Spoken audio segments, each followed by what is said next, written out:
Hoy Dios nos ha dado la bendición, primeramente, de darnos su amor, luego de regalarnos un nuevo día, y ahora nos va a regalar un nuevo mensaje para transformar nuestras vidas. Y este mensaje corresponde al libro de Apocalipsis, capítulo 2.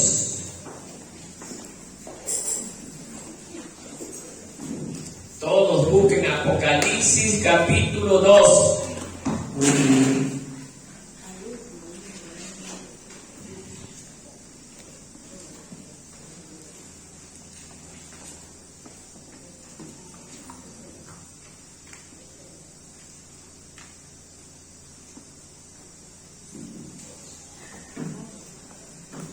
Bien, capítulo 2, del verso 12 hasta el verso 17. Y hoy vamos a analizar la tercera carta que Dios, por medio de su Hijo Jesucristo, le ordena al apóstol Juan enviarle a la iglesia de Pérgamo.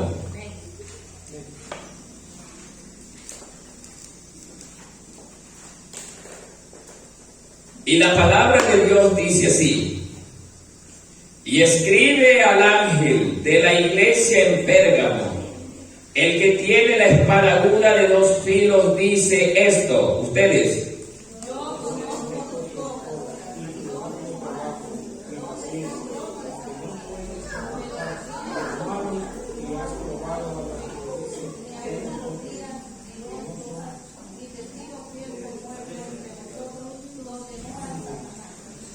Pero tengo algunas cosas contra ti, que tienes ahí a los que retienen la doctrina de Balaam, que enseñaba a Balac a poner tropiezo ante los hijos de Israel, y a comer de las cosas sacrificadas a los ídolos, y a cometer fornicación. Ustedes.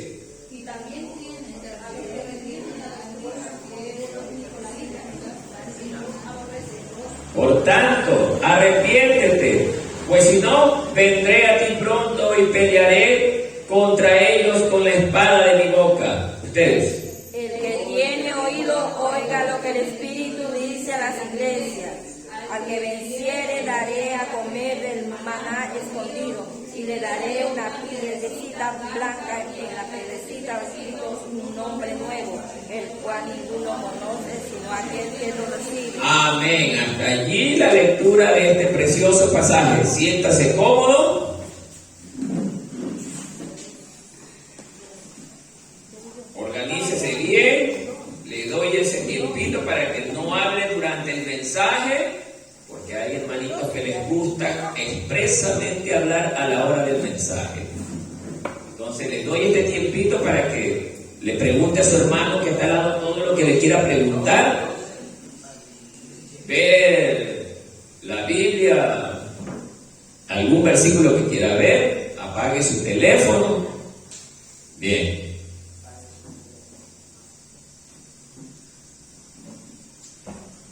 Ahora sí, mi hermano. Amados hermanos, Jesucristo le ordena a Juan el Bautista que escriba 7 cartas dirigidas a 7 iglesias. Ya hemos estudiado 2 de las primeras iglesias. La primera es la iglesia de Éfeso y la segunda fue la iglesia de Esmirna. Hoy vamos a analizar sobre la iglesia de Pérgamo, a ver qué es lo que el Señor Jesucristo resalta sobre esta iglesia y qué es lo que verdaderamente le rechaza a esta congregación. Entonces, amados hermanos, cada iglesia representa un periodo de tiempo, hermano querido.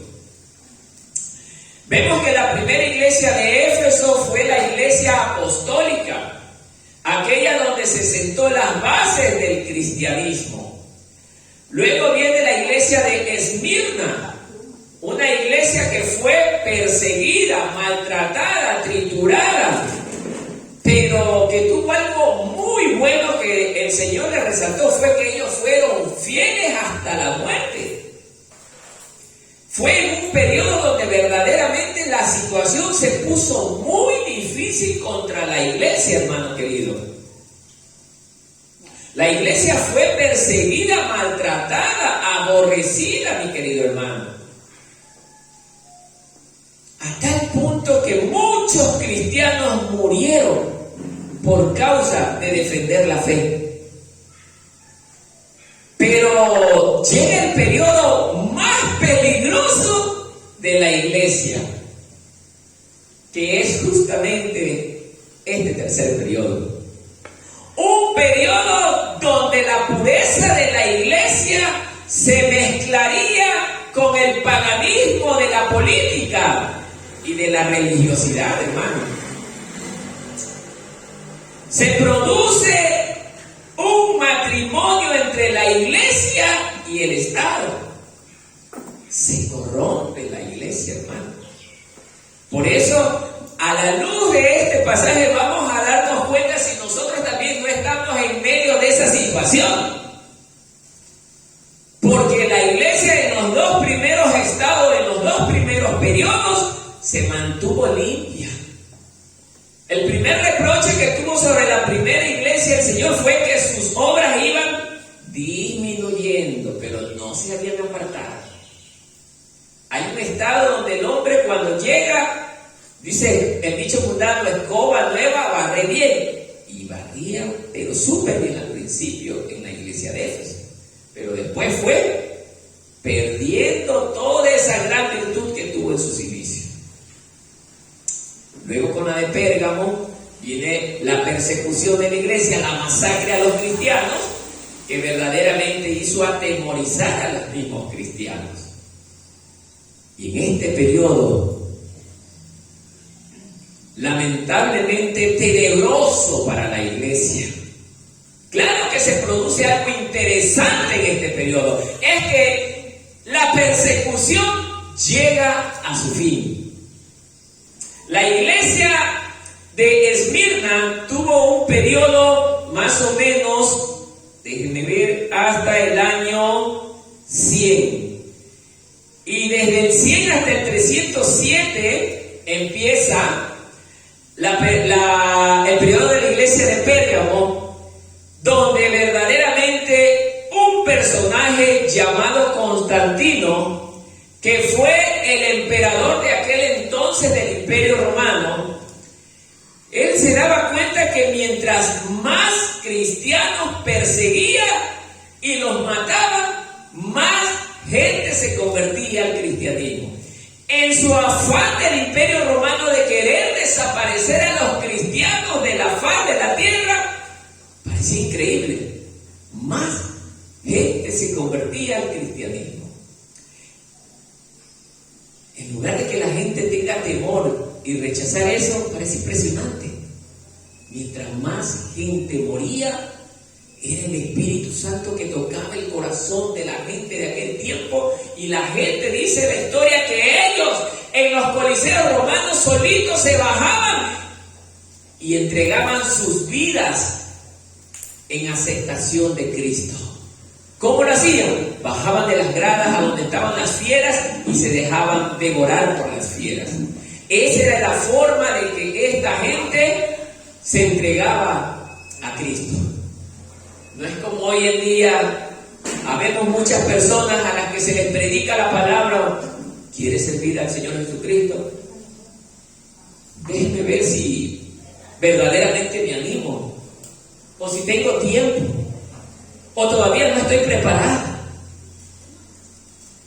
Lo que antes esta gente daba la vida por recibir a Cristo, hoy lo rechazamos y le decimos: espérate, Señor Jesucristo.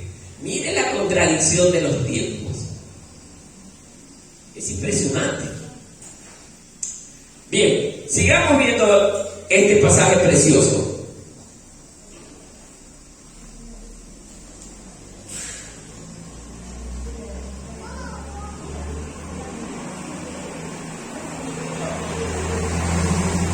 Pérgamo, vamos a ver su parte, déjenme ver,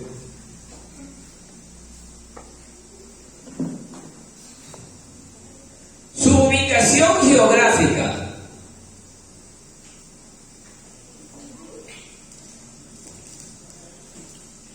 Primeramente, esta iglesia abarca el periodo del 313 al 606 después de Cristo. 313 al 606 después de Cristo. La palabra Pérgamo significa elevación y matrimonio. Si gusta, anótelo. Elevación y matrimonio.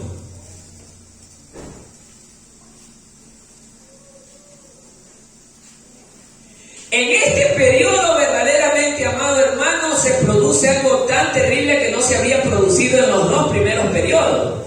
Es que la iglesia decide casarse con el Estado. Increíble, hermano. Y el paganismo. La iglesia de Cristo, aquella iglesia que era pura en los dos primeros periodos, decide traicionar a su esposo. ¿Cuál era el esposo de la iglesia? Jesús. Por eso el Señor Jesús aborrece el adulterio. Lo aborrece, lo condena, lo llama a un pecado de muerte, el adulterio. La iglesia en aquel entonces decide casarse con el peor enemigo de Dios, que es el mundo. ¿Por qué dice usted, hermano, que el mundo es peor enemigo de Dios? Santiago capítulo 4, verso 4, ahí lo tiene. Así es, amado amigo. La novia decide todavía casarse con el peor enemigo de Dios, el mundo.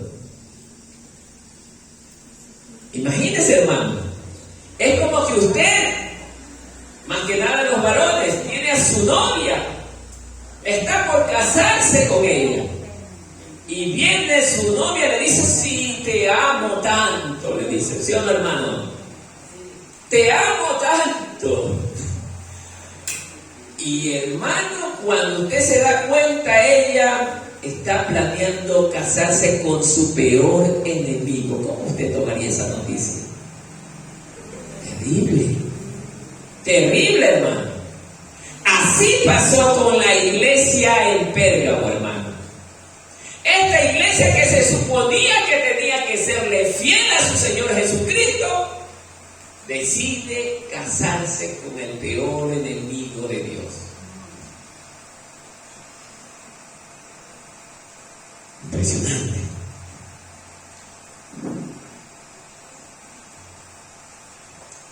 Pérgamo era una ciudad que estaba ubicada a 30 kilómetros del mar Egeo, ¿ya? Y a 43 kilómetros de la ciudad de Éfeso. Entonces, esta ciudad era una de las más hermosas de aquel tiempo antiguo y se había convertido en la capital de la provincia romana de Asia Menor. ¿Por qué? Porque en este lugar se había establecido una actividad económica y comercial muy influyente, hermano. La ciudad de Pérgamo, para que usted conozca, era la ciudad que fundó los famosos conocidos pergaminos. De ellos vienen los pergaminos. La ciudad de Pérgamo se jactaba de tener una biblioteca de 200,000 volúmenes escritos. Una de las más grandes de su tiempo. Ocupaba el segundo lugar en aquel tiempo. Miren, Pérgamo era una ciudad impresionante. Dice también la historia que esta ciudad fue fundada en el año 560 a.C. por un hombre llamado Pérgamos. Con ese termina. ¿Ya? Y esta ciudad luego pasó a mano de los lidios. Luego pasado de mano de los lidios pasa a mano del rey Ciro II, rey de Persia. Miren, después de todo ese trámite que pasó este pueblo, finalmente llega a manos del Imperio Romano. Roma decide verdaderamente en esta ciudad convertirla en su capital, en la capital de su provincia, Asia Menor. Miren, hermanos, ustedes tienen toda esta información en la historia, que la pueden encontrar en internet. Hay harta información de esto en internet. No pretendo hoy día darles lecciones históricas, pero sí es bueno conocer ciertos detalles para poder comprender a dónde está ubicada la iglesia, que es lo que nos interesa. La iglesia estaba ubicada justamente en un pueblo que tenía costumbres paganas verdaderamente que influían de manera negativa contra la iglesia. Negativa. Pérgamo fue una ciudad donde verdaderamente la religiosidad tuvo una trascendencia fundamental en este pueblo. Esta ciudad de Pérgamo se caracterizaba por haberle levantado un altar nada más y nada menos que al dios griego Zeus. Ellos todos los días y a toda hora le encendían incienso o le quemaban incienso a Zeus. Miren, los 365 días del año. Oye, y nosotros no adoramos los 365 días del año a Dios. Miren que el paganismo lo hace de una manera impresionante. Esto era lo que me impresionaba tanto, que la gente que está equivocada adora más a sus dioses falsos que la gente que estamos muerta de adorar a un Dios vivo y verdadero como Jehová de los ejércitos. No le adoramos los 365 días del año. Y en la semana que tiene 7 días al año, a duras penas, ni siquiera un día, sino a duras penas, quizás una hora. ¿Se dan cuenta, hermano, cómo nosotros estamos frente a los paganos?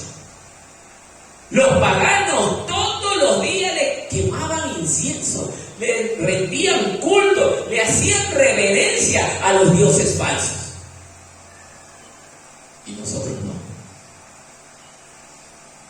Es increíble, hermano, pero así es. La historia lo tiene relatado. Si gusta, léalo en su casa.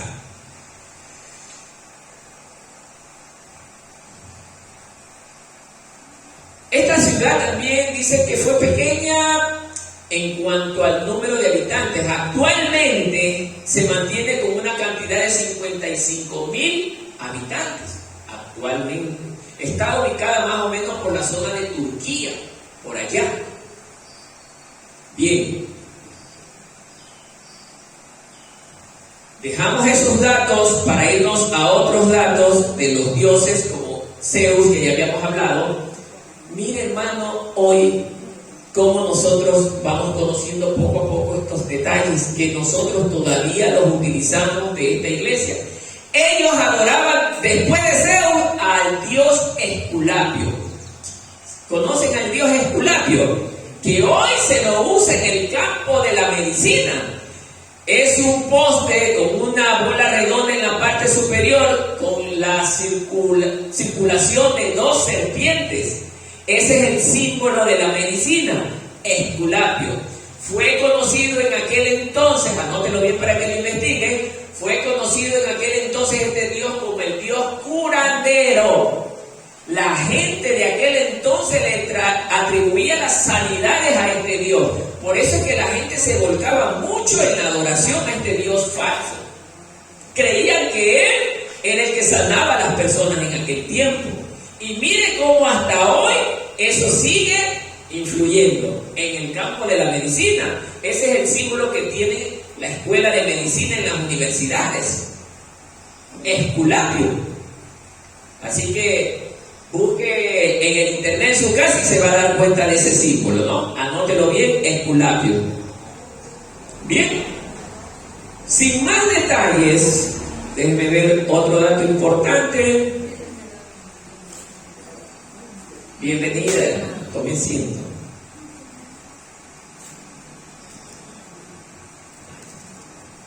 Bien. Ahora sí vamos a entrar en lo que nos corresponde. Luego de estos pequeños tips históricos y geográficos. Cuando Juan escribe las cartas a la iglesia de Pérgamo, mire lo que dice primeramente. Y escribe al ángel de la iglesia en Pérgamo. Primeramente, ¿quién era el ángel de la iglesia en Pérgamo? El pastor de aquella obra, ¿no? Porque el apóstol Juan recibe la orden de Jesucristo para que él le escriba al pastor de aquella iglesia, en este caso, la iglesia de Pérgamo. Juan le envía una carta de parte de Cristo que le dice esto. Miren, y escribe al ángel en la iglesia de Pérgamo: el que tiene la espada aguda de 2 filos dice esto. Allí vamos a quedar. El que tiene la espada aguda de 2 filos dice esto. ¿Qué es esto de la espada aguda? La espada aguda no es más que la palabra de Dios. ¿Ya? La Biblia nos enseña que la palabra de Dios es como una espada cortante de 2 filos que llega hasta lo más profundo del alma y que corta todo pecado, toda maldad. Miren, por eso es que habemos personas que cuando andamos en pecado y escuchamos la palabra de Dios, comenzamos: eso es contra mí. Es porque usted está viviendo en desobediencia a Dios. Y cuando escucha la palabra de Dios, comienza a incomodarse. Este hermano algo está diciendo contra mí. Algo sabe de mí este hermano. Porque como que alguien me haya dicho lo que estoy yo haciendo de malo. Por eso me incomodo. Pero déjeme decirle que al pastor o al siervo de turno nadie le dijo nada, sino el Espíritu Santo de Dios habla a través de la boca del siervo. Amén. Bien, entonces en esta preciosa palabra nos vamos a dar cuenta que el Señor ya habla de una espada. ¿Y cuándo yo uso una espada? Cuando voy a combatir, pero en este caso Cristo no iba a combatir como los hombres combaten, sino que iba a cortar el pecado de raíz, hermano. Él quería cortar el pecado en su pueblo que se había contaminado con las doctrinas paganas del mundo. Miren, hermano. Por eso Pérgamo es una ciudad que ya está, la iglesia de Pérgamo era una iglesia que ya estaba en peligro porque se encontraba en el mismo trono de Satanás. Pérgamo era un pueblo verdaderamente pagano, religioso. En este lugar sus moradores aborrecían a los cristianos. ¿Por qué los aborrecían tanto? Porque los cristianos nunca podían sujetarse a la adoración de los dioses falsos. Los verdaderos cristianos, por más que nos estén amenazando de muerte, nosotros no vamos a adorar dioses paganos. No lo vamos a hacer. Pero vemos que aquí, en esta iglesia, si hubiera un miembro que se contaminaron, hubieron miembros que por miedo decidieron también casarse con el Estado. Ya vamos a llegar.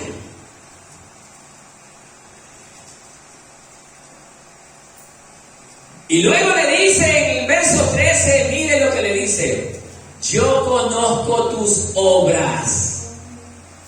Yo conozco tus obras, le dice Cristo al mensajero de esta iglesia, al imagen de esta iglesia. Sé lo que ustedes están haciendo, hermanos de la iglesia, el remanente de Cristo. Yo sé lo que están haciendo ustedes. Podrán engañar al hermano Martínez, pero a mí, Jesucristo, jamás me podrán engañar.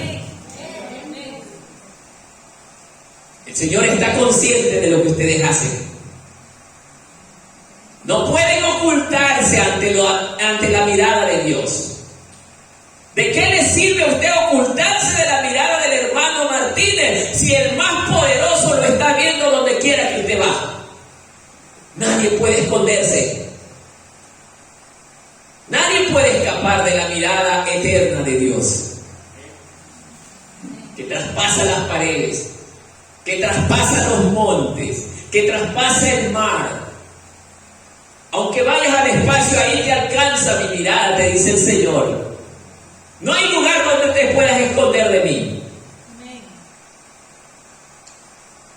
Así es. Por eso Él está consciente de las obras que todo su pueblo realiza. Así que, hermano, usted no se sienta mal porque el hermano que está al lado suyo o su pastor no lo felicita por el trabajo que usted hace dentro de la iglesia. A veces habemos hermanos que queremos que alguien aquí en la congregación nos felicite por el trabajo que realizamos. No espere eso, hermano. Porque el más importante ya sabe lo que usted está haciendo y Él lo felicita. Y es más, le tiene un premio en el reino celestial. Un premio que nadie más se lo podrá dar más que Jesucristo, aquel que vive y reina por toda la eternidad, hermano. Por eso, hermano, usted debe creerle única y exclusivamente, no al hermano Martínez, sino al Señor Jesucristo, que habla a través de esta palabra. Por eso, mi amado hermano, Él está consciente de las obras que todos nosotros realizamos. Si usted ayuda al pobre, no espere que los demás lo vean para que le digan, oiga, qué buen hermano es este, no. Qué lindo cómo le da de comer al pobre, no. Hágalo secretamente, que no sepa tu derecha lo que hace tu izquierda, dice la palabra. Toma, hermano, come.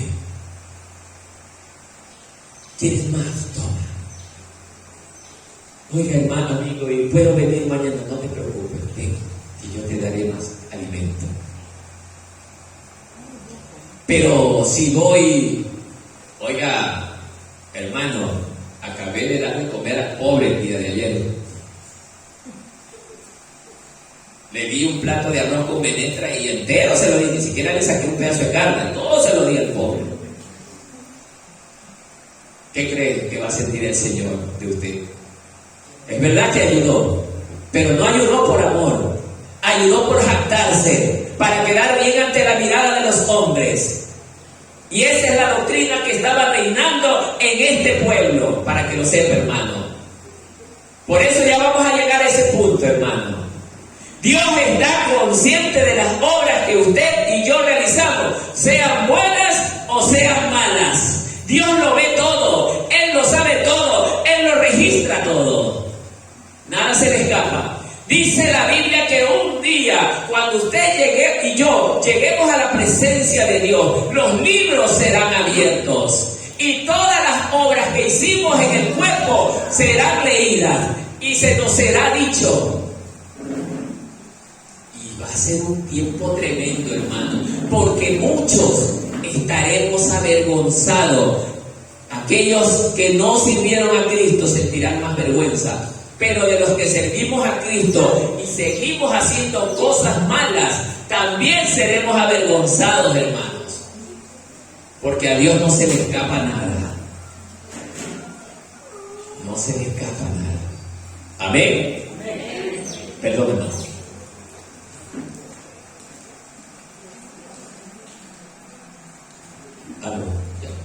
Vamos a bien. Entonces, y después dice de que Él conoce todas las obras. Miren lo que le dice: ¿y dónde moras? O sea, Él conoce todas tus obras y dónde moras.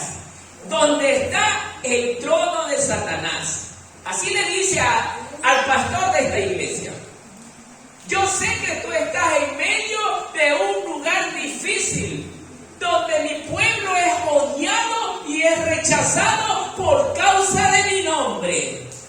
Pero déjeme decirle, hermano, que en el pueblo de Dios hay dos tipos de cristianos: los cristianos verdaderos y los cristianos falsos. Los cristianos verdaderos son aquellos que no se quieren complicar, que no quieren problemas con el Estado, por eso terminan casándose con el Estado.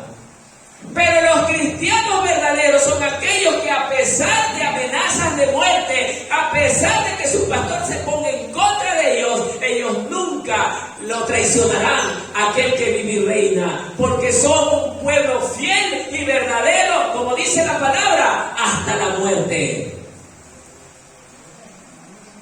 Nunca pensarán en traicionar a su maestro, a pesar de que los rechacen, de que los odien, de que ya no los tomen en cuenta. Es más, hay siervos que son honestos, que son expulsados de las congregaciones, todo porque no se someten al sistema de los hombres. Y usted y yo no estamos aquí para someternos al sistema de los hombres, sino al sistema de Cristo, porque es el único sistema que nos garantiza entrada al reino de los cielos. No hay otra forma. No hay otra manera. Por eso, mi querido hermano, Dios estaba consciente, o Jesús estaba consciente, de que el lugar donde estaba su iglesia era un lugar verdaderamente pagano, idólatra de cepa. Mire lo que la iglesia tenía que pasar. Aparte de los adoradores del dios griego Zeus, tenían que estar contra aquellos adoradores de los hombres. Sabía que en ese tiempo adoraban a los césares romanos. Y en aquel tiempo adorar a César era una obligación. Y el que no le rendía tributos a César, ¿qué pasaba con él? Muerte. Muerte. Y la iglesia en las dos primeras fases tuvo que atravesar eso. Ellos no terminaron adorando a César, pero vemos que en Pérgamo parte del pueblo sí adoró, porque no querían hacerse problemas. No tiene mucho parecido con los cristianos de esta época. Cristianos que no quieren hacerse problemas y por eso terminan aceptando las leyes de los hombres. Hoy en día me asombro de ver cristianos en las congregaciones, aún predicadores, con la mascarilla en la boca que no se les entiende lo que hablan. Predicadores que dan vergüenza.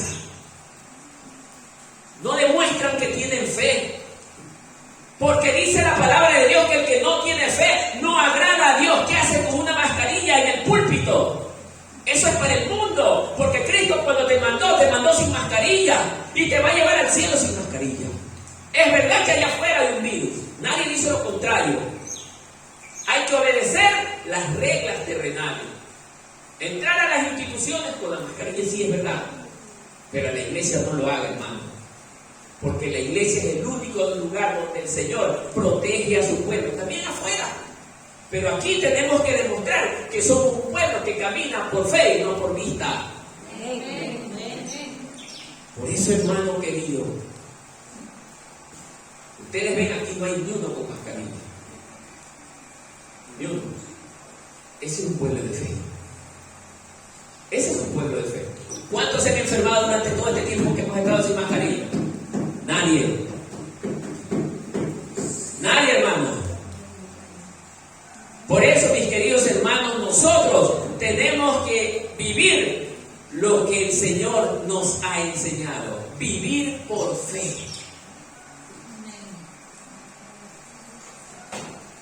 Muchos ya han creado hasta su baño con alcohol. Van en el carro, cargan la ducha con alcohol y van caminando con la ducha en la espalda y el alcohol.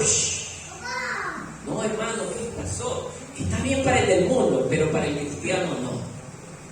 Y si alguien me viene y me dice, yo soy cristiano y está con la ducha ahí encima y la mascarilla encima, o un ciento de mascarillas adicionales, para mí no es cristiano. Cristo, siendo Cristo, cuando estaba frente a los leprosos, que la lepra era una enfermedad verdaderamente terrible y altamente contagiosa, Él no andaba ni con la mascarilla ni con el medicamento al lado. Él nos enseñó lo que era caminar con fe. Él tocaba al leproso y le decía, eres sano. No solo Cristo, también lo hicieron los apóstoles. Por si acaso alguien me sale, es que Él era Dios. No, porque hay gente así, hermano. Tenemos también a los apóstoles. Los apóstoles también caminaron con fe. Por eso, hermano, esta iglesia tiene algo interesante para nosotros el día de hoy. Qué pena por los que no vinieron, pero bueno, se perdieron. Cada mensaje es una bendición. Siempre he dicho esto. En aquel lugar, adorar a César era una obligación, y el que no adoraba no podía seguir vivo.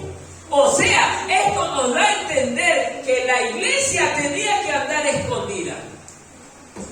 Mire, hermano, por eso es que yo me sorprendo que hoy en día escucho gente, es que el hermano Martínez, la congregación no tiene un edificio grande. Se ve que no han leído Biblia. ¿Y dónde está la iglesia de Éfeso? Esmirna, Pérgamo, Tiatira y todas ellas. La Biblia no dice que tenían edificaciones. Ellos se escondían porque lamentablemente vivieron en un tiempo de fuerte persecución. Tenían que andar escondidos en las cuevas, en los cementerios, en los hogares. Un día estaban aquí, otro día estaban allá. Y la verdadera iglesia no se centra en un solo lugar. La verdadera iglesia está en movimiento. ¿Por qué? Porque necesita moverse. ¿Para qué? Para entregar el mensaje en todo lugar y a toda la raza humana.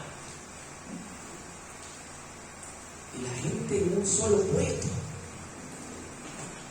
tratando de enseñarle la palabra de Dios a los mismos y a los mismos que no quieren cambiar, que no quieren transformarse en nuevas criaturas. Gente que tiene 5, 6, 7 años en el mismo asiento y no conoce ni siquiera la pasta de la Biblia.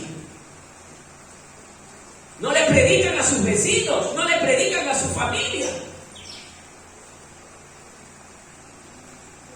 Eso produce el paganismo. Cuando el paganismo entra en la iglesia, el espíritu del verdadero cristiano comienza a menguar.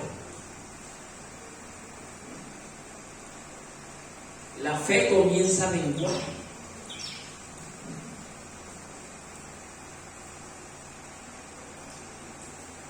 Luego dice, ni aún en los días en que Antipas, mi testigo fiel, fue muerto entre vosotros, donde mora Satanás. Mire, hermano, es impresionante esto.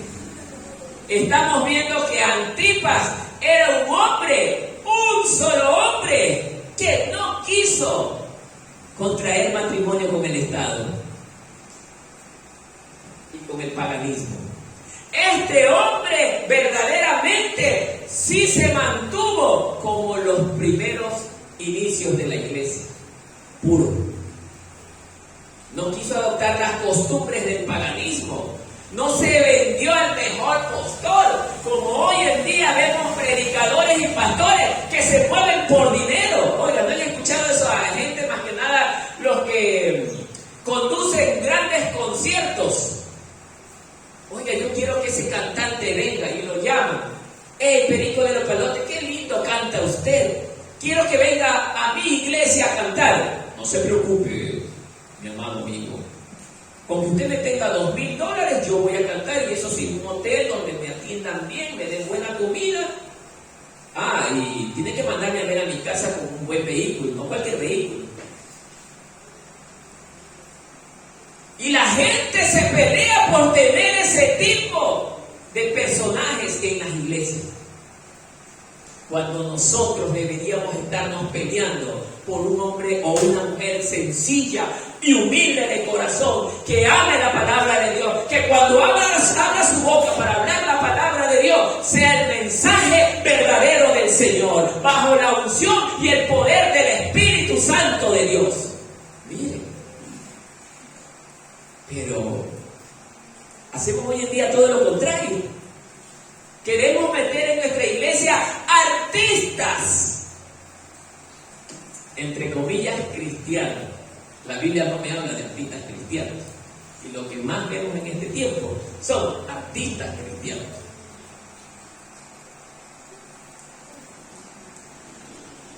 ¿No nos parecemos a aquella iglesia? Claro que nos parecemos, hermano. Queremos meter eso en nuestra iglesia. Y si queremos meter eso en la iglesia, quiere decir que todavía vivimos bajo la influencia de la carne. La carne nos gobierna. Amén. Antipas fue un hombre que, a pesar de haber negado su fe, de haber negado la influencia del paganismo, se mantuvo fiel en la fe. Si tú no renuncias a tu fe, le dijeron, te vamos a quemar. Te vamos a quemar. Vas a ser condenado de muerte. ¿Qué cree que hizo este hombre? Renuncia a Cristo y te perdonamos la vida y te permitiremos vivir bajo las costumbres de nuestro imperio. ¿Qué cree que hizo este hombre? Dice la palabra, mi testigo fiel. No me importa morir. Para mí es más importante morir a este mundo y vivir para Cristo, dijo él. Yo me voy a sostener donde Cristo me puso, y ahí es donde mi maestro me va a encontrar, y de allí me llevará al reino de los cielos. Él se mantuvo, aunque le costó la existencia en este mundo. Hermano, y de la manera que este hombre fue condenado, es terrible, que a cualquiera lo hace retroceder. Pero dice la palabra de Dios que solo los valientes podrán arrebatar el reino de los cielos. Para que usted sepa, este hombre, cuando fue condenado por ningún crimen, todavía lo condenan. Por ningún crimen lo condenan. Pero no rendirle culto a César era un crimen. Era irse en contra del imperio. Y la condena fue ser quemado vivo. ¿Sí saben cómo lo quemaron a este hombre? Lo introdujeron en un toro de bronce desde la parte de abajo. Lo metieron en medio de ese toro de bronce, amarrado sus manos, todo. Y a ese toro de bronce abajo le tenían harta leña y le prendieron fuego. ¿Puede creer usted lo que es quemarse allá adentro? Poco a poco, ni siquiera la muerte le llegaba instantánea. Es desesperado. Ese es el nivel de tortura al que fue sometido este hombre. Pero a pesar de eso, él nunca renegó de su fe en Cristo. Se mantuvo fiel hasta la muerte. Amén.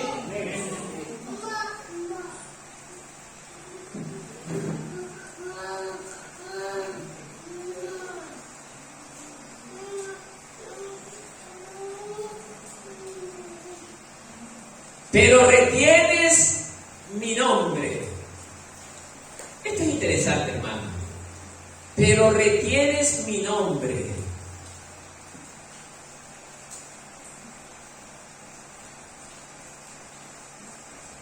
¿Quiénes eran los que retienen su nombre en aquel entonces? Son los llamados cristianos. Pero aquí viene una pregunta interesante. ¿Será que todos los que nos llamamos cristianos somos de Dios? ¿Qué dicen ustedes? No. Por eso en este mensaje mensaje nosotros vamos a tener claro que en las congregaciones no todos sus miembros son cristianos. Porque en esta congregación vemos que había gente que sí renegó de su fe con tal de salvarse. Pero hubo un hombre que se mantuvo. Por eso la palabra de Dios es clara y dice, muchos son los llamados, pero pocos los escogidos. Entre esta congregación había bastantes miembros. Todos ellos fueron llamados. Miren cuántos fueron escogidos. Antipas, uno. Quiere decir, por eso el título dice que la iglesia se casó con el Estado.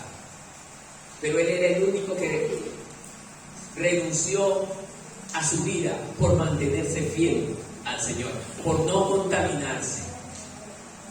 Por eso es que, hermanos, nosotros mirémonos, mire a su compañero al lado y dése cuenta, somos pocos y estamos en la misma situación que Antipas.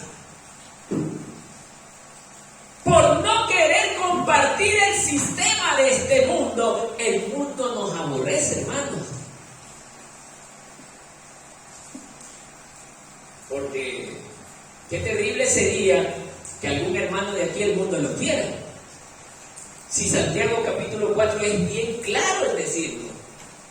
Todo aquel que quiere ser amigo del mundo se convierte en enemigo de Dios. Es porque el mundo aborrece a Dios y Dios también aborrece al mundo. Porque el mundo no le ama. ¿Se cuenta, hermano?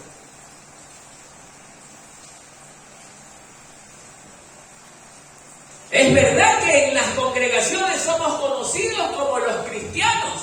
Por eso dice, retienes mi nombre. Pero retener el nombre no significa ser salvado.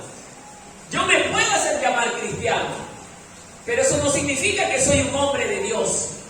Un hombre de Dios es verdaderamente como su maestro. ¿Cómo es?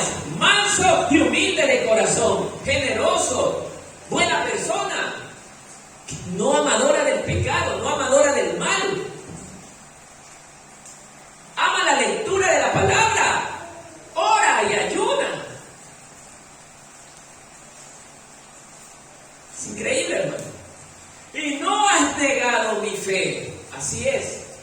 A pesar de los tiempos difíciles, la fe de los verdaderos cristianos más vale iba en aumento. Pero los que somos falsos, de arriba hacia abajo la fe. Bueno, la siguiente semana, si me da la gana, voy.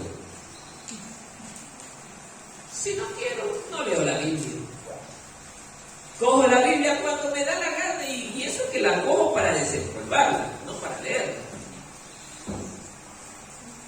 Mas el verdadero cristiano sale de la reunión hoy y llega a su casa todavía a seguir aprendiendo más. Y llega quizás la noche y en lugar de ponerse a ver televisión, se dedica a aprender más de la palabra, o si no, se arrodilla a orar con su Señor. Pero el cristiano falso, convérsate algo bueno. ¿Qué tal estuvo la fiesta la semana pasada? ¿Te viste la novela? ¿En qué quedó la semana pasada? Oye, no me acuerdo. Cuéntamela. No, quiero hablar de la Biblia, no, después. Cuéntame la novela. Hay gente así metida en las iglesias, hermano. Gente que solamente su cuerpo está en las iglesias, pero su alma está en el mundo. Similitud ¿a quién? A los escribas y fariseos. Ellos hablaban de Dios, pero el mismo Dios les dijo que lejos están de mí, a pesar de que hablan de mí. ¡Qué lejos! Hablan de mí, pero no me aman. Hablan de mí, pero me matan a mi hijo, dice Dios. Me mataron a mis profetas. Oran, ayudan y son criminales. Así eran los escribas y fariseos. Por eso, hermano querido, la gente de esta congregación en Pérgamo se había dividido en dos tipos de cristianos: el falso y el verdadero. El verdadero estaba representado por Antipas, y el falso o los falsos, representados por los que hacían la voluntad del Estado. Analice eso hoy en día, hermano. Usted quiere vivir tranquilo, sin que nadie le diga nada o sin que nadie lo persiga. Hágase amigo del Estado. Haga lo que el mundo dice. Tampoco lo estoy incentivando a la desobediencia a los hombres. Ojo, cuidado, vaya alguien a decir, el hermano Martínez está incentivando a eso. No es eso, hermano. La palabra de Dios dice que debemos obedecer también las leyes terrenales, pero siempre y cuando estas leyes terrenales no vayan en contra de la voluntad de nuestro Dios. A eso es a lo que me estoy refiriendo. Antipas fue un mártir de aquella iglesia. Así es, mi amado hermano. Quizás a nosotros nos toque ser mártires. Yo sé que es duro, no es fácil, hermano. ¿Qué dice este hermano? ¿Está dispuesto a ser mártir de la iglesia? Es duro, no es fácil. ¿Qué dice mi hermano? No es fácil. No es imposible.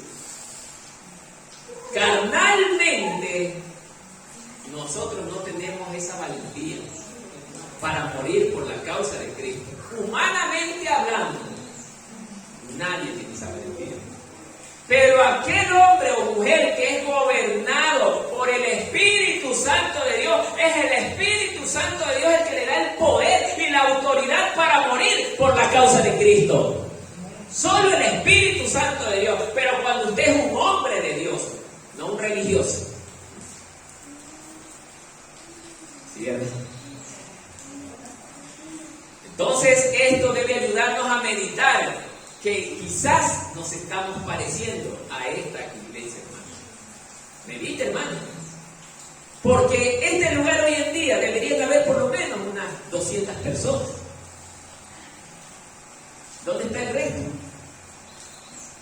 Hay gente en otras congregaciones que tienen malos predicadores, pero los aman porque les dan lo que a ellos les gusta.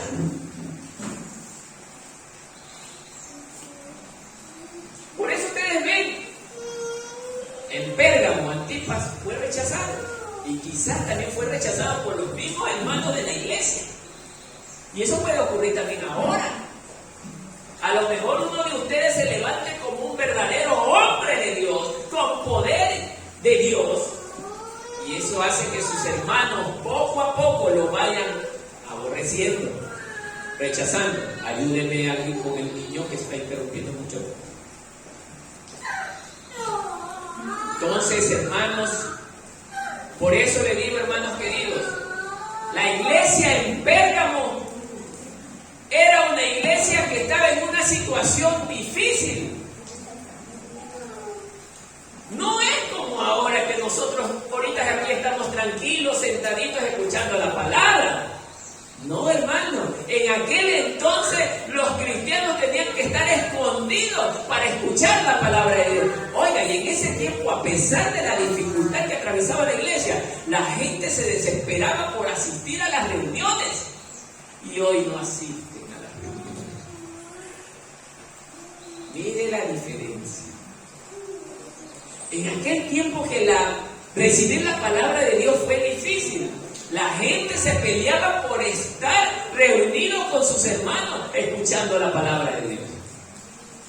Y hoy en día tenemos que rogarle a los hermanos que se congreguen. Es impresionante cómo da un giro la vida, ¿no? Pero déjenme decirle, hermanos, que ese tiempo va a volver. El tiempo de Pérgamo va a volver muy pronto.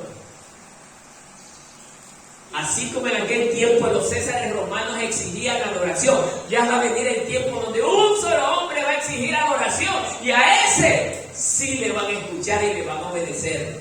Acuérdese esto, hermano. No lo digo yo, lo dice la palabra de Dios. Porque el mundo no quiso escuchar a Dios, y ahora el mundo va a recibir lo que tanto ha pedido, su propia voluntad. Este hombre que está por salir, porque ya está en el mundo, él está por salir muy pronto,